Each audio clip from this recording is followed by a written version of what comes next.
Topic था हमारा last class का KVL, Kirchhoff voltage law.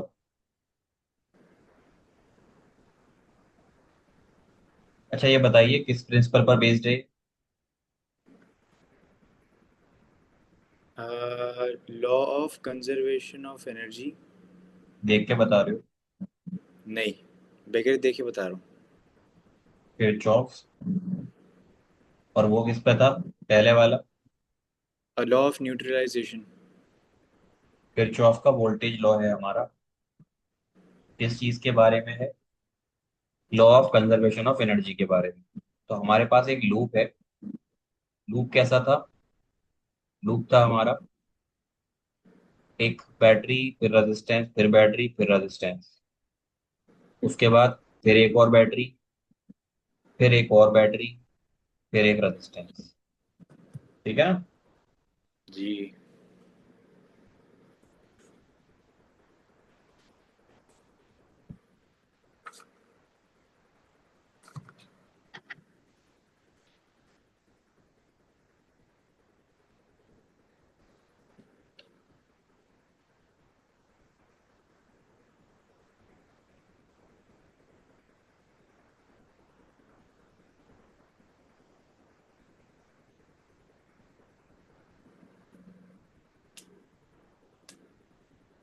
RB shape से ही बनाया मैंने।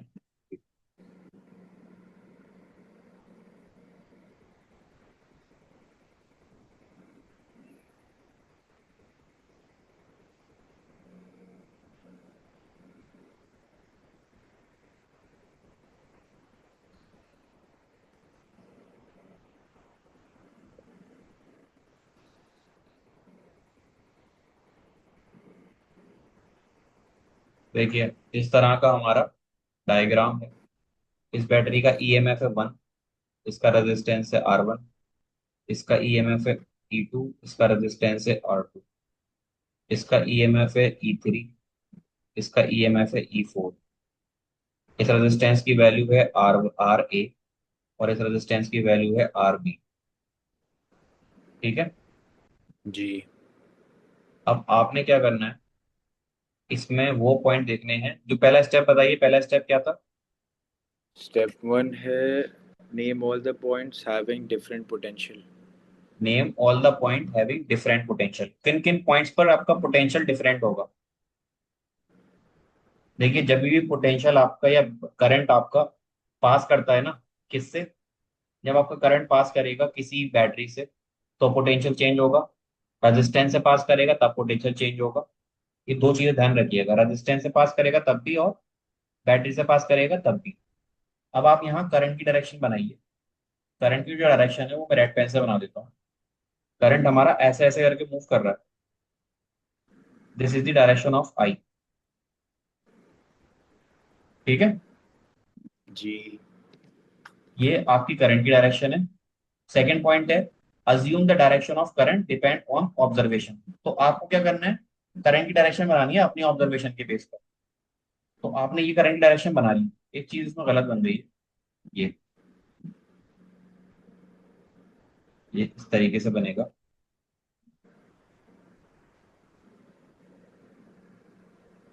ठीक है ना? थर्ड पॉइंट क्या है? जी। थर्ड है, apply the KVL on the loop. After selecting the loop apply the KVL. ठीक है। एक तो इसमें यार नाम पता नहीं कैसे दे रखा है उसमें। पॉइंट के नाम देता हूँ। A B C D। A B C D E।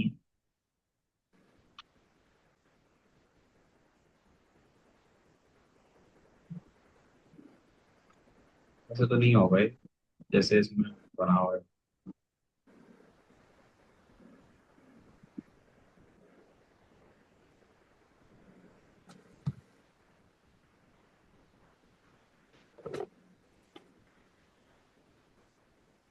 चलिए, मैं इसको एक और तरीके से कराता हूँ, वो तो खैर बहुत ज्यादा बोरिंग हो जाएगा। आप इनको नाम दे लीजिए points. Point number 1, point number 2, point number 3, point number 4, point number 5, point number 6, point number 7, point number 8। अब लूप बनाइए। A, B, C, D, E, F, G, H और फिर से A। तो देखिए हम क्या करेंगे। सबसे पहले मैंने करंट की डायरेक्शन ले ली। तो आप पहला पॉइंट लिखिएगा, जो करंट की डायरेक्शन है वो कैसी है। ये एंटी क्लॉकवाइज है। ठीक है। जी। उसके बाद में लूप जो है आपका, क्लोज लूप होता है वो। क्लोज लूप, इसका नाम हो जाएगा A, B, C, D, E, F, G, H और फिर से ए पर आ जाएंगे। अब जिन जिन पॉइंट्स के अलोंग उसका पोटेंशियल डिफरेंस चेंज होगा, कैसे लिखेंगे। VA - VB इस पॉइंट के अलोंग, फिर इसके अलोंग चेंज होगा plus VB - VC plus VC - VD plus VD - VE plus VE - VF plus VF - VG plus VG - VH plus VH - VA। बताएंगे मुझे इन सबको सॉल्व करने के बाद क्या मिलेगा मुझे। जीरो। Very good. क्योंकि देखिए, बी से बी, सी से सी, डी से डी, ई से ई, एफ से एफ, जी से जी, एच से एच और ए से ए कैंसिल हो जाएगा। तो आपका जी। पोटेंशियल जहां से चल कर शुरू हुआ वहीं पर आ गया, तो सारे पोटेंशियल का सम कितना हो जाएगा आपका। 0 हो जाएगा। हाँ। ठीक है। ये लूप इसीलिए बनाते हैं। लेकिन अगर आप इस तरीके से सवाल करेंगे तो कभी सवाल सॉल्व नहीं होने का है, इसकी गारंटी मैं ले रहा हूँ। आप सवाल कैसे सॉल्व करेंगे, आपको मैंने पीछे 2 पॉइंट लिखाए थे कि आप बैटरी के किस टर्मिनल को काटते हुए जा रहे हैं। सबसे पहली चीज तो ये। ठीक है। जी। आपका लूप कैसा है और आप किस तरीके से जा रहे हो। तो देखो, बैटरी का टर्मिनल काफी इंपॉर्टेंट है, करंट कितना जा रहा है ये इंपॉर्टेंट है। तो आप आ जाइए लूप पर। आप कैसे जा रहे हो, जैसे करंट जा रहा है उसी डायरेक्शन में जा रहे हो। ये आपका करंट का डायरेक्शन है, यही आपका डायरेक्शन है। तो आप ए से जा रहे हो। ए से आपने सबसे पहले बैटरी के कौन से टर्मिनल को पहले काटा। E1 को। आप लिख लीजिए एप्सिलॉन 1। फिर प्लस आई और आर दोनों की डायरेक्शन जब सेम होती है तो आप उसको लिखेंगे IR1 प्लस। अब इस बैटरी का कौन सा टर्मिनल पहले कटेगा। Epsilon 2 plus. जी। यहाँ से करंट जाएगा आगे की तरफ, ऐसा बना लेना करंट को ऐसे करके बस। यहाँ से करंट आगे जाएगा, वो जाएगा IR2। ठीक है। अब इधर आ जाइए। इसके लिए बैटरी का कौन सा टर्मिनल काट रहा हूँ मैं पहले। सर पॉजिटिव या कौन से निगेटिव। पॉइंट के लिए? देखिए करंट ऐसे जा रहा है, मैं भी ऐसे ही जा रहा हूँ। तो करंट यहाँ आएगा, यहाँ आएगा, यहाँ आएगा, इस तरीके से करंट मूव करता रहेगा और यहाँ आ जाएगा। तो करंट इस वाली बैटरी का, E3 वाली बैटरी का कौन से टर्मिनल को पहले काटेगा। E3 वाले को कौन सा नहीं पहले यार, काटेगा? 3 वाले को नहीं, ये नेगेटिव होता है और ये पॉजिटिव होता है, पहले कौन सा पड़ेगा, नेगेटिव या पॉजिटिव। नेगेटिव। इसलिए इसका आंसर आएगा, इसका इसको लिखूंगा -E3। क्योंकि इसमें पहले पॉजिटिव आ रहा था फिर निगेटिव, इसमें पहले पॉजिटिव आ रहा था फिर निगेटिव, तो जो पहले पड़ेगा उसको लिख लेंगे। जी। ठीक है। जी सर। अब इस तरीके से आप 1 बाय 1 आगे चलते चले जाएंगे। अब यहाँ पे करंट और रेजिस्टेंस की डायरेक्शन आपकी फिर भी सेम है। जब सेम है तो क्या करना है आपको। आपको इसको यहाँ पर पुट कर देना है। जैसे इसको RB ना मानकर आप एक काम करो, इसको ऐसे मान लो, 3 और 4 मान लो। ये R3 हो जाएगा और ये R4 हो जाएगा। देखो करंट भी इधर, डायरेक्शन भी इधर, ये हो जाएगा प्लस का IR3। ठीक है ना। फिर इधर जी। किसको काट रहा हूँ, +E4 को। हाँ। यहां पर आ जाइए। Plus IR4। ये बताएंगे IR1, IR2, IR3 है क्या, बताएंगे मुझे एक बार। करंट। करंट नहीं है जनाब, पोटेंशियल है, क्योंकि V इज इक्वल टू होता है IR। I R, okay okay, जी जी। जी। तो ये देखिए, ये क्या है, पोटेंशियल अलोंग बैटरी, पोटेंशियल है। Potential along resistance, potential drop against battery, potential drop against second resistance, potential drop against battery, potential drop against, against what, resistance. R3। This is potential drop against this battery, and this is potential drop against this resistance, and after all these we get zero. zero here। ठीक है, क्योंकि loop हमारा complete हो गया। अब आपको क्या करना है, अब आपको नेगेटिव नेगेटिव वाली टर्म एक तरफ, पॉजिटिव पॉजिटिव वाली टर्म एक तरफ लिख लेनी है। उससे क्या होगा, उससे ये होगा, मैं बताता हूँ उससे क्या होने वाला है। आप देखो, एक काम ये कीजिए, जो ई वाली टर्म है यानी एप्सिलॉन वाली टर्म से इन सबको इधर ले लीजिए। यहाँ बचेगा आपके पास IR1 plus IR2 plus IR3 plus IR4, और ये हो जाएगा, ये माइनस वाला इधर आएगा, epsilon 3 minus epsilon 1 minus epsilon 2 minus epsilon 4। ठीक है, अब इधर से आप आई कॉमन ले लीजिए, तो हो जाएगा R1 plus R2 plus R3 plus R4, और ये आ जाएगा E3 minus E1 minus E2 plus plus नहीं minus E4, minus E3 minus E4 is equal to, तो आपका आई जो होगा वो हो जाएगा epsilon 3 minus epsilon 1 minus epsilon 3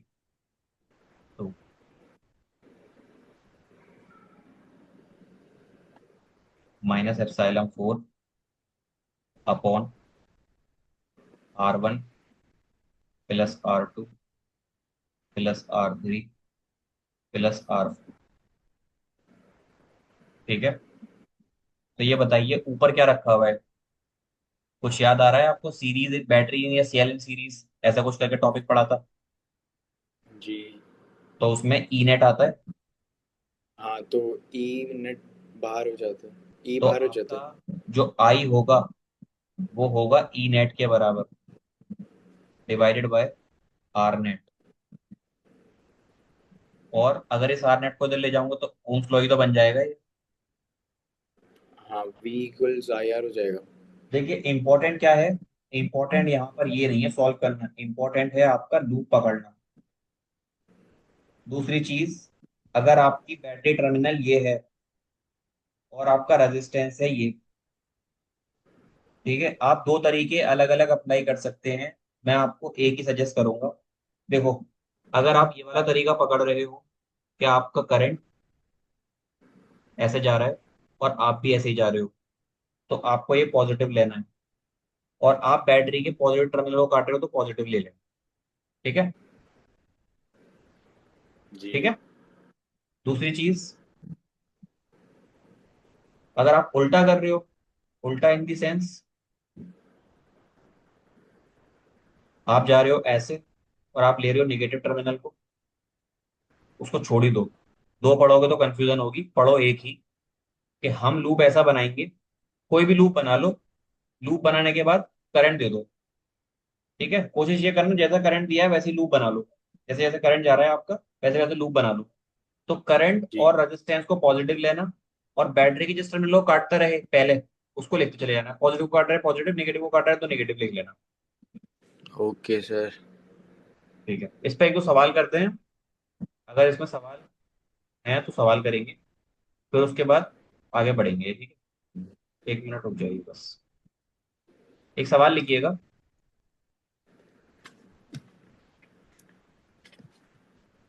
the magnitude and the direction of current,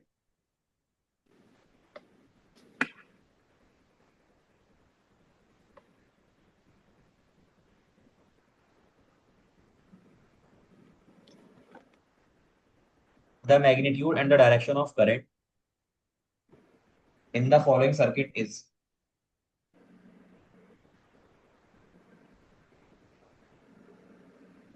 in the following circuit is.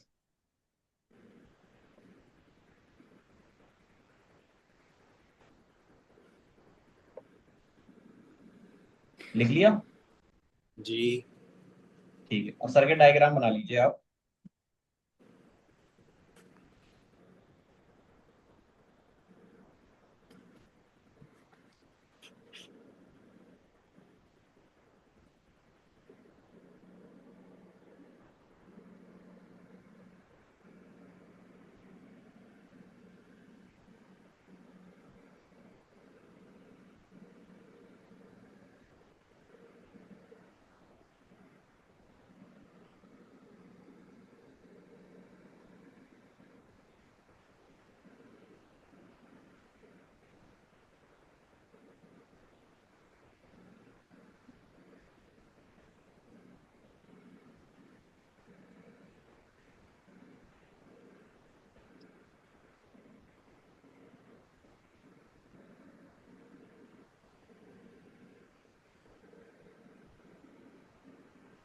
ये diagram है आपका, इसमें लूप बना लीजिएगा। ए, बी, सी,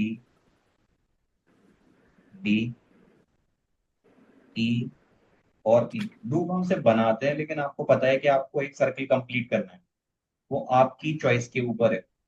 अब देखो आप क्या करिएगा, इसमें करंट की डायरेक्शन आपको नहीं दे रखी, तो आप अपने पास से करंट की डायरेक्शन मान लीजिएगा, ये है करंट की डायरेक्शन आई। ठीक है, जी। और उसी के साथ आप लूप लीजिए। लूप कौन सा लेंगे? लूप ले लीजिएगा, ऐसे करके बना लीजिएगा, ए बी सी डी ऐसे करके एक लूप क्रिएट करके बस दिखा लीजिएगा ऐसे एरो से कि हमने ये लूप बनाया है। तो आप यहाँ पे सबसे पहली चीज लिखिएगा, लूप जो आपने लिया है उसका नाम है ए, बी, सी, सी डी, डी ई। ई और फिर ए। लूप बंद करना बहुत जरूरी है, ये नहीं कि आप ऐसे ही छोड़ दोगे इसको। ठीक है, अब इनकी वैल्यूज और जी। लिख लेते हैं। इनकी वैल्यूज क्या क्या है? 2 10 5 4 7। 2 ओम, 10 वोल्ट, 5 वोल्ट, 4 ओम, 7 ओम। तो देखिए, अब आप चलना शुरू कीजिए। मैंने आपको कैसे बताया था, करंट भी इधर जा रहा है और आपका रेजिस्टेंस भी, लूप भी इधर ही है। तो आप क्या लिखोगे? आप लिखोगे आई इंटू पॉजिटिव। आर, यानी आई इंटू टू। ठीक है, टू। फिर जी। माइनस का 10 वोल्ट, फिर प्लस का 5 वोल्ट, उसके बाद हाँ। प्लस का आई इंटू प्लस फोर, का आई 4। और फिर नीचे आ जाइए तो लिखिएगा प्लस का आई इंटू 7। 7। और ये सब किसके बराबर हो जाएगा? 0 के बराबर। जी। ठीक है, ये हो जाएगा जी आपका सर। 2 आई, ये हो जाएगा माइनस का 5, ये हो जाएगा प्लस का 4 आई, और ये हो जाएगा प्लस का 7 आई। तो ये किसके बराबर है? 0 के। अगर आप इसको सॉल्व करोगे तो ये कितना बन जाएगा? ये बन जाएगा -5 इधर आकर के 5, और ये सब जुड़कर हो जाएगा 13 आई। 13। तो जो हमारा आई है वो किसके बराबर आ जाएगा? वो आ जाएगा 5/13। 5/30।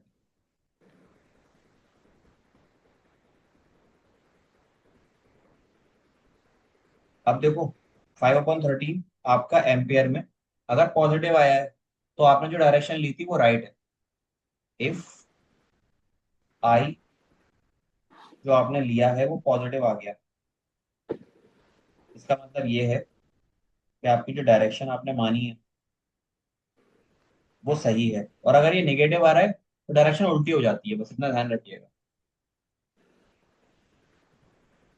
ठीक है, जी। ये समझ में आया तो क्वेश्चन? यानी अगर नेगेटिव है तो डायरेक्शन गलत होगी। गलत नहीं होगी, हमने जो मानी है वो गलत है। अच्छा। हाँ, हमने जो मानी है वो डायरेक्शन नहीं होगी, उसके अपोजिट डायरेक्शन में जा रहा होगा वो। जी।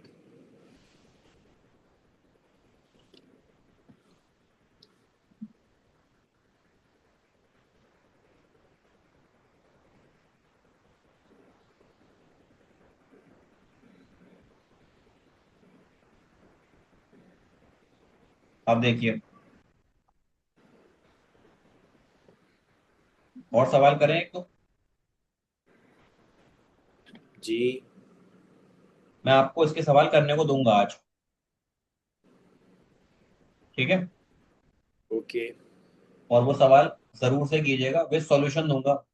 तो अगर आपको समझ में नहीं आए तो आप उनको सॉल्यूशन से कीजिएगा। केसीएल केवीएल पर एट लीस्ट 5-5 क्वेश्चन कीजिएगा। और अगर नहीं हो तो मुझे बताइएगा, फिर मैं कराऊंगा। आप एक हेडिंग डालिएगा, बीट स्टोन ब्रिज।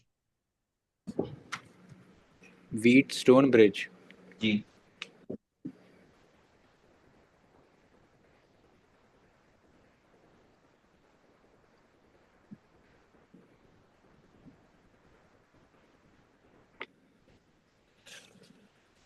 जी। Wheatstone bridge. कंपटीशन में केसीएल केवीएल से बहुत जबरदस्त सवाल आते हैं, जिसमें आपका पूरा पूरा यूटिलाइजेशन होता है। और कई बार बेसिक लेवल का सवाल आपका आपके एकेडमिक में भी पूछ लिया जाता है। तो जो बच्चे यूपी बोर्ड, और यूपी बोर्ड में तो खैर बहुत बेसिक सवाल पूछते हैं। हमारा एमयू का जो बोर्ड है ना, उसमें अच्छा लेवल का सवाल पूछा जाता है। बाकी अगर जेडब्ल्यू और मेंस की बात की जाए, तो मेंस में बहुत अच्छा सवाल बनता है केवीएल से, बहुत अच्छा। जी। लूप ही समझ में आता है, लूप कौन सा बनाया बच्चा, और लूप बनाने के बाद भी उसमें इक्वेशंस बनती हैं, कई सारे अननोन होते हैं, उनको सॉल्व करना पड़ता है। अब देखिए, व्हीट स्टोन ब्रिज क्या होता है। व्हीट मतलब गेहूं, स्टोन मतलब पत्थर, ब्रिज माने पुल। तो गेहूं और पत्थरों से मिलकर जो पुल बनता है, उसको बोलते हैं व्हीट स्टोन ब्रिज। यही होगा। जी। लगता है ऐसे ही कुछ होगा। नहीं। ऐसा बिल्कुल नहीं है। मैं बताता हूँ क्या होगा। आपको रेजिस्टेंस के सवाल सॉल्व करने आते हैं? रेजिस्टेंस के रोल बाय ए वाले। नहीं नहीं, जैसे आपके पास एक सवाल दे रखा है,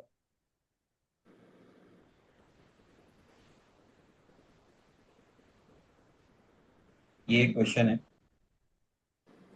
रेजिस्टेंस लगे हुए बहुत सारे।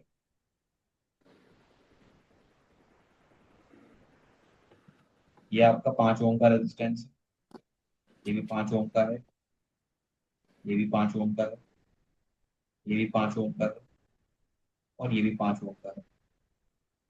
तो आपको बताना है मुझे कि इस पॉइंट और इस पॉइंट के बीच में टोटल रेजिस्टेंस कितना है, ए और बी के बीच में।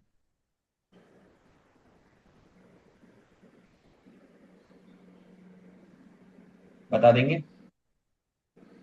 नहीं। अच्छा, आपने ये तो पढ़ा होगा कि ऐसे दो रेजिस्टेंस लगे हुए हैं, जी। इसकी वैल्यू है 2 ओम और इसकी वैल्यू है 8 ओम। तो आप मुझे बताइए, इन दोनों के बीच में टोटल रेजिस्टेंस कितना होगा। मान लो ये पी है और ये क्यू है, तो रेजिस्टेंस की वैल्यू पी क्यू वाली कितनी होगी? 2 + 8 यानी कि 10 ओम होगी। हाँ। अगर इन दोनों रेजिस्टेंस को मैं ऐसे ना करके ऐसे लगा दूं, अरेंजमेंट इनका चेंज कर दूं, पैरेलल। यानी कि 2 ओम और 8 ओम, तो रेजिस्टेंस कितना आएगा इन दोनों के बीच का? 1/2 प्लस 1/8। अरे, ये रूल होता है 2 × 8 अपॉन 2 + 8, तो हो जाएगा 16/10, यानी 1.6। वही आपको बताया था, दो पैरेलल में रेजिस्टेंस लगे होते हैं, उसका आर इक्विवेलेंट जो होता है, वो होता है R1 × R2 upon R1 + R2। नहीं बताया था कि? बताया था, मैं भूल गया। तो अब ये है मिक्स सवाल। इसमें रेजिस्टेंस सीरीज में भी है, पैरेलल में भी है। तो आप कैसे सॉल्व करोगे? पहले आप इन दोनों को देखो, क्या यहाँ से करंट कहीं बढ़ रहा है? अगर यहाँ से मैं करंट भेजूंगा, करंट यू जाएगा और इधर आ जाएगा, मतलब कहीं तीसरी जगह नहीं जा रहा, जंक्शन पॉइंट जी। नहीं है कोई भी। तो ये दोनों रेजिस्टेंस कैसे होंगे? सीरीज में। हाँ। इसी तरह ये रेजिस्टेंस और ये रेजिस्टेंस कैसे होंगे? ये भी सीरीज। ये भी सीरीज में होंगे। इसका मतलब ये हो गया कि जो ऊपर के दो रेजिस्टेंस थे 5 5 ओम के, उन दोनों को अगर मैं सॉल्व करूंगा तो एक 10 ओम का रेजिस्टेंस आएगा, बीच में 5 ओम का लगा हुआ है, और नीचे भी एक 10 ओम का रेजिस्टेंस आ जाएगा। तो ये हो जाएगा आपका ऊपर वाला 10 ओम, ये 5 ओम, और ये भी 10 ओम। ये बात समझ में आई? हाँ जी। अब देखिए ये तीन रेजिस्टेंस आपस में कैसे लगे हुए? सीरीज में या पैरेलल में या मिक्स है? पैरेलल। पैरेलल में सॉल्व करने का तरीका क्या होता है? 1/R इक्विवेलेंट अगर आपको निकालना है तो तरीका होता है 1/R1 plus one plus upon one R two upon R plus two R3। Plus 1/R3। तो ये हो जाएगा 1/10 प्लस 1/5 प्लस 1/10।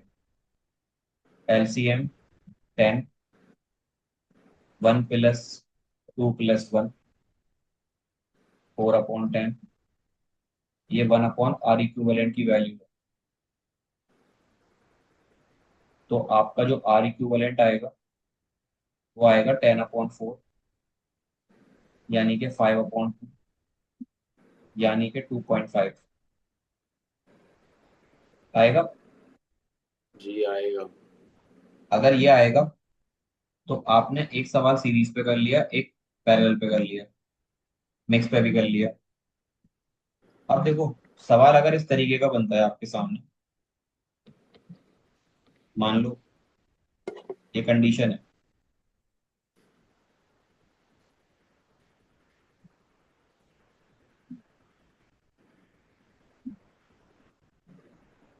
मैं आपसे बोलूँ कि ये 2 ओम है, ये भी 2 ओम है, ये 3 ओम है, और ये 3 ओम। तो आप मुझे बताइए इस पॉइंट और इस पॉइंट के बीच में नेट रेजिस्टेंस कितना है? तो आप क्या करोगे? आपको दिख रहा है कि ये दोनों कैसे हैं? सीरीज। सीरीज में है, क्योंकि इनके बीच में कोई जंक्शन नहीं आ रहा। इसी तरह ये दोनों कैसे हैं? सीरीज। तो इसकी जगह आप डायग्राम ऐसा बना सकते हो कि ऊपर जो रेजिस्टेंस आएगा वो 4 ओम हो जाएगा, और नीचे जो रेजिस्टेंस आएगा वो 6 ओम हो जाएगा। तो ये हमारा 4 ओम, ये हमारा 6 ओम, यानी कि अगर सॉल्व करोगे तो 4 × 6/4 + 6, यानी 24/10, यानी 2.4 ओम हो जाएगा। जी। अब इस तरह के सवाल आपने अभी तक सॉल्व नहीं किए होंगे तो आपने आप कर लिए।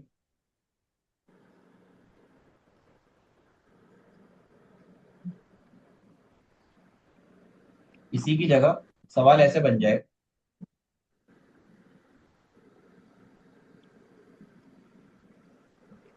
कि रेजिस्टेंस है ऐसे, फिर ऐसे, फिर ऐसे, फिर ऐसे, फिर ऐसे, और फिर ऐसे, और एक रेजिस्टेंस यहाँ पे लगा दूंगा बीच में। और अब बताइए मुझे कौन सा सीरीज में होगा, कौन सा पैरेलल में होगा? अगर मैं यहाँ से यहाँ तक की बात करूँ, इसको मान लो R1, इसको मान लो R2, इसको मान लो R3, इसको मान लो R4।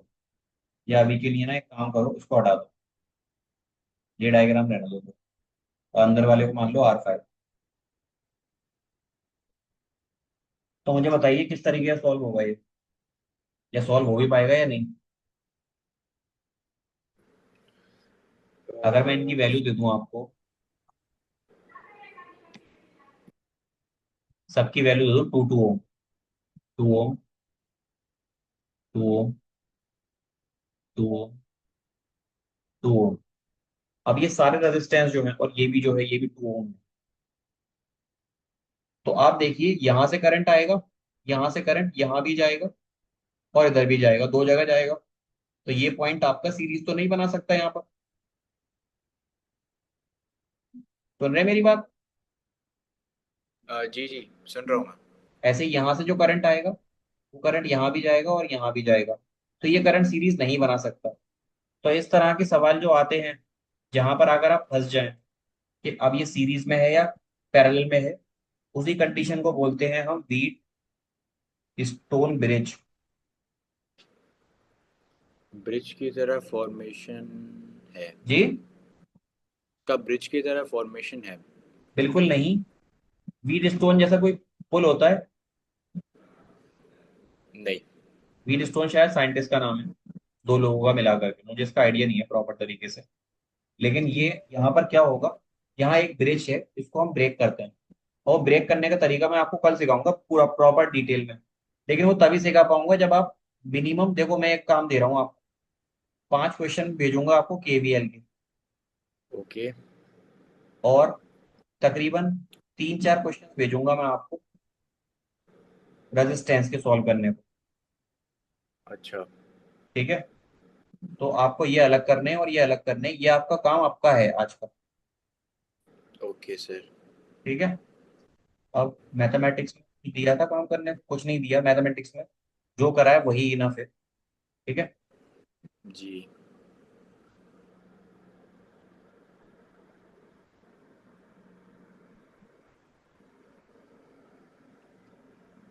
ये मीटिंग खत्म होने वाली है, ठीक है? तो अगर आपको कुछ पूछना है तो मैं फिर से ज्वाइन करूँ? नहीं।